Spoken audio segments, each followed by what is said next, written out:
Liyekhetha igumgedlela Nkosi enkulu Pombela isitimela samampondo. Baba mkhulu mkhulu mkhulu phakathi ami. AmaNgisi, amaBhunu, amadube esanjwana, abathakathi, amakholwa asezimishini kwakuyizona zitha zikaShembe ezazimise kabi, ezazenza umsebenzi wakhe ukuthi ube nzima kakhulu, njengoba uShembe efike phela amaNgisi namaBhunu esenze lona umbimbi lwe-NGU, njengoba phela iSouth Africa ekuqaleni amaNgisi ayeseyidlile kusukela khona eCape Town, abesekhanda izwe lawo leli elalibizwa ngayo iBritish Colony, ababuye bayibiza ngayo iCape Colony, eyayihamba ize ifike khona eNatali. Kwakuyilo izwe lamaNgisi, njengoba nayo iNatali babeyibiza ngayo iNatali Colony. Kwakuyizwe lamaNgisi, bese kuthi eZululand kuyisona sipeshana sendawo esasesisele sisalele amaZulu, ubosawona amaZulu ngamasiko awo nenkolo yawo, kungekho neyodwa imishini, benza onke amasiko abo ngokuthanda. Yiloko kwacasula kakhulu amaNgisi, ikakhulukazi yena uSir Berkeley Frere, ukuthi ngizobathumba kanjani laba bantu njengoba kungekho neyodwa imishini. Wayethi mayethi uyazama ukuxoxisana naye uCetshwayo, kodwa uCetshwayo wayenqaba ukuthi azofaka inkohliso ezodusa abantu bakhe.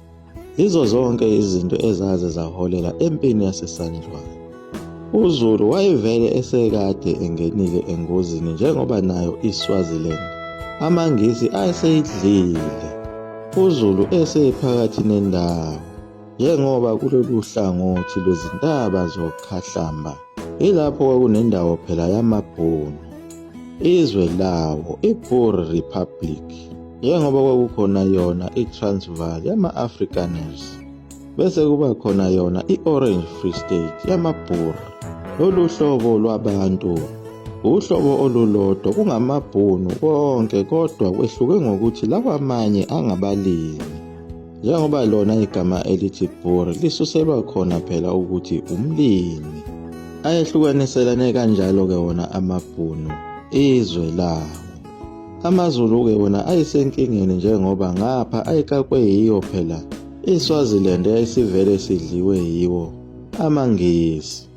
Kolunye uhlangothi bekakwe yiyo phela iNatali Colony eyayinabantu abamnyama futhi abasebesebenzisana nawo amaNgisi, begade yena futhi uZulu. Phezulu ey'ntaba zokhahlamba nanka amaBhunu, bese kuthi ezansi nalu phela ulwandle. Ngaleso sikhathi amaBhunu naye uZulu kwakungekho abekubanga, kodwa amaBhunu ayeyisitha esikhulu sayo inkosi yabaqedi uSekhukhune. Bebanga yona indaba yomhlaba, kodwa noZulu babengabangi lutho. Izinto zaqala ukonakala ngaso isikhathi senkosi uDinizulu, zoniwa uye phela uZibhebhu owayelokhu engayibekile phansi ehlasela uZulu. Ilapho kwaze kwaphoqeleka ukuthi inkosi uDinizulu ivume usizo lwawo amaBhunu. Ngaphansi kwakhe umholi wawo amaBhunu uLouis Botha, owathembisa ukusiza uDinizulu lapho ayelwa khona noZibhebhu, ngoba phela uZibhebhu wayesethathe amaNgisi agqisha ngakuye ukuthi kushawe kucoboshiswe uDinizulu. uZibhebhu wayehlome kakhulu ngazo izibhamu, njengoba bebalelwa ku-1400 ababesebuthweni likaZibhebhu ababephatha izibhamu. Ingakho kwabalula ukuthi acoboshise nalo uLundi ngalesiya sikhathi sikaCetshwayo, ngenxa yokuthi babebashaya ngazo phela izibhamu. Lezi zibhamu uZibhebhu wayezithola kuye phela uHenry Fink Jr. II, indodana kaHenry Jr. wokuqala phela lo yaya owahlangana naye uShaka ngesikhathi uShaka ezebasikela indawo khona eThekwini. Kanti akazi ukuthi ubanga uxwayi lokuthi izizukulwane zalaba bantu zizohlupha abazukulu bakhe, njengoba yena uDinizulu wayethi mkhulu phela kuye uShaka. uZibhebhu wayegqishe ngazo lezo zibhamu zezinsizwa zakhe. Kwaphinde kwaba khona iqeqebana labelungu abagqisha ngakuye ukuthi uzoshawa uDinizulu. uLouis Botha naye waqoqa lona iqembu lakhe lamabhunu ayengoshaya sibhamu ukuba bezolekelela yena uDinizulu. Nangempela amlekelela amabhunu njengoba wagcine ekwazile ukumnqoba uZibhebhu. Kodwa lapho kwabonakala khona izinto phela amabhunu ayethembe iholo lokuthi uma sekunqotshwe lempi uzowasikela umhlaba, ngoba ibhunu ayikho into ebaluleke kakhulu kuyona njengawo umhlaba. Wathi uDinizulu uma esebanika leyo ndawo akade bethembisene yona, amabhunu abe esegagamela ngokuthi efune ukugebhula kakhulu umhlaba wakwaZulu. Wakhala uDinizulu ukuthi besingathembisene lokhu okungaka esenikwenza manje, njengoba senibaningi kakhulu futhi senizogebhula umhlaba kaPhunga noMageba. Ilapho kwaqala khona ingxabano phakathi kwakhe uZulu nawo amabhunu. Baqala bahambisana zona izinkantolo kuthethwa lona leli cala lokuthi ungani nina nigebhule kangaka umhlaba. Ilapho uZulu waba senkingeni enkulu kakhulu, isitha samabhunu, isitha samaNgisi, isitha samaZulu aseNatali, nanka namaSwazi ngapha avalile bese kuyovinjwa ulwandle ezansi. Naye uShembe wafike wagaxela kanjalo-ke kubo lobu butha waba yisitha esikhulu somhlaba sazo zonke izinhlanga ezazikhona. Njengoba izitha ezinkulu zawo umhlaba wakade kuyena phela uCetshwayo abagcine bemnqobe ngawo uphoyizini bese buya khona ejele. Kwaphinde kwaba yiyo indodana yakhe uDinizulu eyaba yisitha somhlaba eyayiphuma ingena ejele, nayo abaze bayinqoba ngawo uphoyizini. Ilapho abelungu ababebona ukuthi sebeqedile ngempela banqoba manje, njengoba base bebulele nayo inkosi eyayifike ngaso isiprofetho, inkosi uDinizulu, inkosi eyinamandla kakhulu okwaba yiyona nkosi yokugcina yabo abeNguni.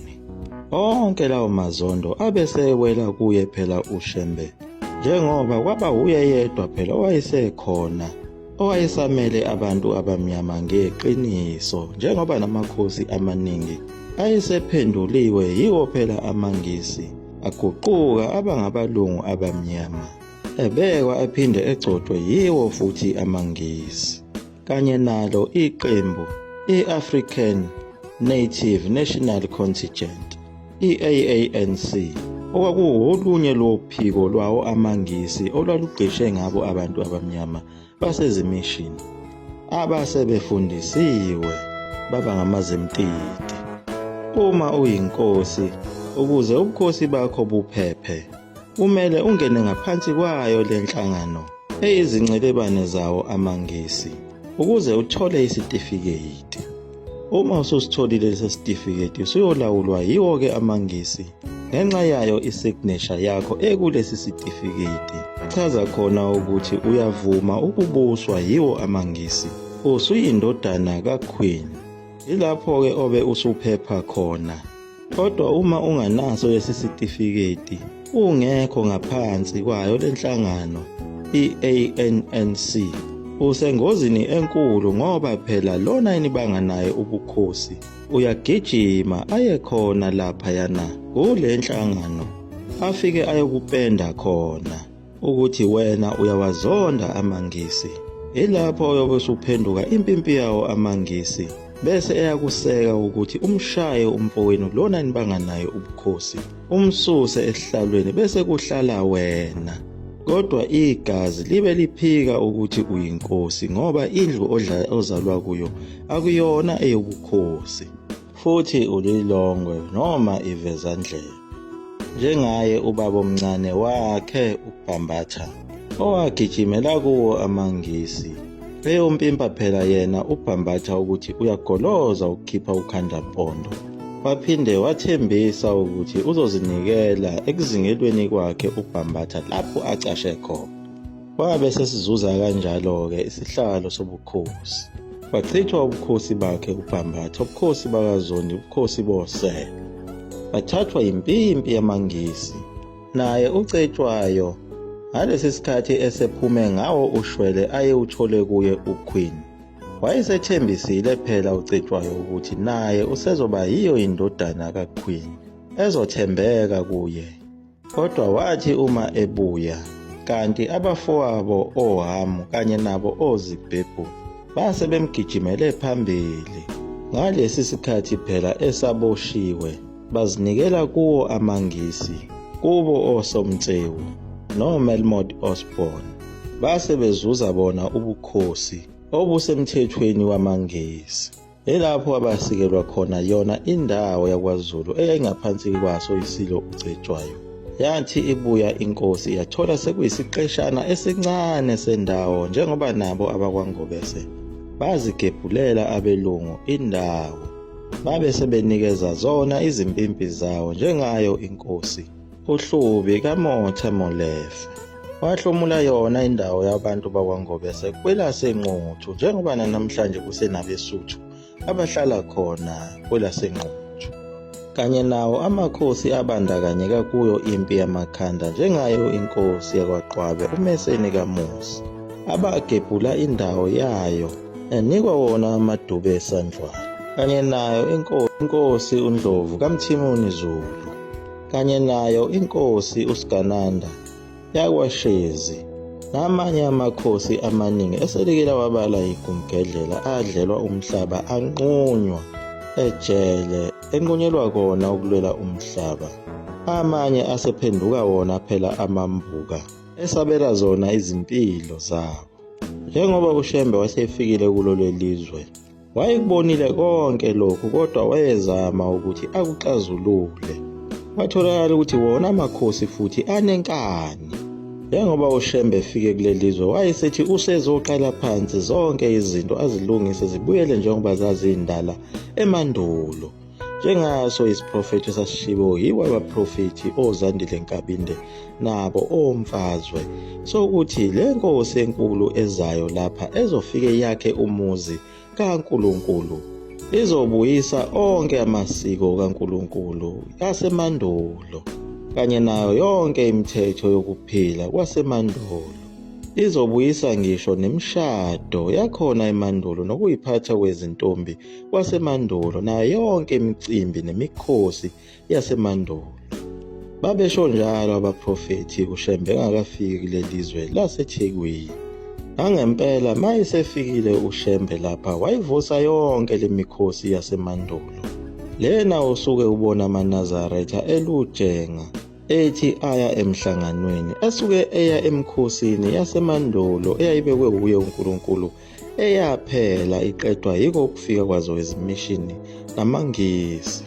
uShembe ayekhulumile kuwo amakhosi, wayethena onke amakhosi awalethe izingane zawo zizokhula lapha ePhakameni, zikhuliswa ngendlela kaMvelinqangi, ebese zifundiswa nemithetho yobuntu, nemithetho yokuthi uma sebekhulile sebengamakhosi abantu baphathwa kanjani. Wathi amakhosi nezinduna abeze lapha ePhakameni kuzokwakhiwa izindlu lapho kuzohlala khona izinduna, amakhosi, kanye nezindlu lapho okuyohlala khona izingane zamakhosi ezizohlala ngokupheleleyo lapha ePhakameni, zikhule zifunde khona. Bese kuthi amakhosi nezinduna befike ngezikhathi ezithile bezofundiswa indlela ukuhola nokuphatha abantu bakaMvelinqangi ngayo indlela yasemandulo. Kodwa amakhosi nazo izinduna athi sidlala iqaba lomfundisi uShembe. Kanti uShembe wayethi ufuna ukugeza insila yobumbuka yobudube esandlwana, kanye nabo ubukhosi bawo umkhokothelo owenziwe yibo abelungu, ukuthi laba bantwana uma sebelapha bazogezwa bebusiswe. Usuke yonke lensila yobudube esandlwana, kodwa amakhosi awalalelanga, kanye nabo abantu abamnyama ababekhona lapha ePhakameni baseNatali. Wayebatshelile futhi uShembe ukuthi hlukanani nokuyosebenzela abelungu, ngoba nayo imali eniyisebenza lapho kaniyiboni, anizazi nokuthi nisebenzela ini. UShembe wayethena abantu abamnyama abazisebenze, beze lapha eKuphakameni bezofunda imisebenzi yezandla, bedayise, bebe nezitolo zabo, behlakule belinda, bazophila ngako lokhu abakuhlakulayo, bezondle ngakho ukudla kwabo abakulimayo, bengathengi ukudla kubelungu. Kodwa nabo labo bantu abamnyama abalalelanga. Nabo laba babesebenza emajaldini wayebaxwayisile ukuthi abelungu bazonihlukumeza lapha futhi bazogcina benixoshile, izimpahla zenu ziyogcwala izitaladi zeTheku. Abalalelanga, nangempela kwaba njalo. Iningi lazo zonke izinto ezashiwo uye uShembe ezazizokhulula abantu abamnyama abazilalelanga. Njengoba khona lapha eKuphakameni kwakusonta nawo phela amaNdiya azilalela zonke lezi zinto, azithatha izinto ezashiwo uShembe azisebenzisa, aphuma agcwala iTheku, adayisa bona okubhanana kanye nazo izimpahla zokugqoka ayezithungela wona amaNdiya. Athatha imali ayibeka, athenga izindawo nazo izitolo. Njengoba kuze kube namhlanje zisathe chithi saka idolobha lonke laseThekwini kuze kuyofika eStenge. Zathatha imiyalelo yakhe uShembe. Amakhosi wona ahluleka ngamalengiso, njengoba phela uShembe wayesebatshelile ukuthi makhosi, umhlaba ngeke nisawuthola ngokuthi nilwe nabelungu ngemkhonto nangezibhamu, uyobuyiswa uNkulunkulu. Nangempela safika leso sikhathi lapho uNkulunkulu esewubuyisa umhlaba kubo abantu abamnyama. Wawaqoqa uShembe amakhosi, wawatshela ukuthi njengamanje uNkulunkulu usebabambile abelungu, wozani nizothatha umhlaba. Abuza amakhosi ukuthi sizowuthatha kanjani umhlaba kubelungu. Yilapho uShembe abachazela khona ukuthi abelungu abasanake lutho emehlweni. Umhlaba lona kuzomele niwuthenge, kodwa abelungu bayovuma noma ihlobo luni lemali eniyobanika bona. Inqobo nje uma ningasho ukuthi nizofuna umhlaba owathathwayo kobabamkhulu benu, nithi nizothenga. Leyo mali oyoyikhipha umlungu uyobe sekunika udeda ngendlale weplazi. Leyo mali niyotshela izizwe zenu ukuthi azinikele imali encane, bese niphuma umkhankaso nihamba niyithenga yonke le mihlaba, iyoze iphelele ibuyele kini, ngoba phela umlungu ufuna iphepha leli ekuthiwa itayitela. Uma uke waba nalelo phepha usuqedile ngomlungu, ngeke aphinde akulwise. Lowo mhlangano awuhambanga kahle ngoba baphuma amakhosi enxapha ukuthi sizodlala leli bhinca, singawuthenga kanjani umhlaba wobabamkhulu bethu. uShembe wathi mayekubona lokho ukuthi amakhosi awezwa, wabe eseziphumela yena umkhankaso ukuthi athengele abantwana bakhe abangamaNazaretha izindawo. Anikela amaNazaretha, wabe sehamba ethenga wona amaplazi kubo abelungu. Wayethi mayefika kubo abelungu bebuze ukuthi nawe uzofuna umhlaba wobabamkhulu bakho, bese phika uShembe ukuthi cha, angizile ngempi futhi angizile ukuzofuna umhlaba wobabamkhulu, kepha ngizothenga indawo yabantwana bami. Bese ehleka kancane umlungu. uShembe bese mngodlosela ngalo uhlweza lamaswenti, umlungu athathe lawo masenti aphose lapha angabe sabuza lutho, ebese emgebhulela enkulu indawo yeplazi, athathe uShembe athole itayitela ashone phansi. Njengoba uShembe kwaba uyena muntu oqala omnyama owagwilika ukudlula bonke abantu ababekhona eSouth Africa ngenxa yamaplazi ayenawo. Kuze kube namhlanje amakhosi awawuzuzanga umhlaba ngenxa yayo inkani, kwala ngisho uShembe sebatshela ukuthi nehlulekile ezimpini zomkhonto nesibhamu, bafa kakhulu obaba benu nomkhulu benu. Ayisekho enye indlela ekhona yiyo le kaNkulunkulu. Lawo makhosi ehluleka ukulizwa ulimi lwasezulwini ngenxa yako ukuthi wasengewona amakhosi oselo, okungamakhosi angamadube esandlwana, ngoba phela inkosi iba umuntu ohlakaniphile kakhulu okwazi ukufunda incwadi ivaliwe. Iyaguqa lapho igumkelela mzukulu wamafutha omgovu 20 Mnesobhadi. Amen.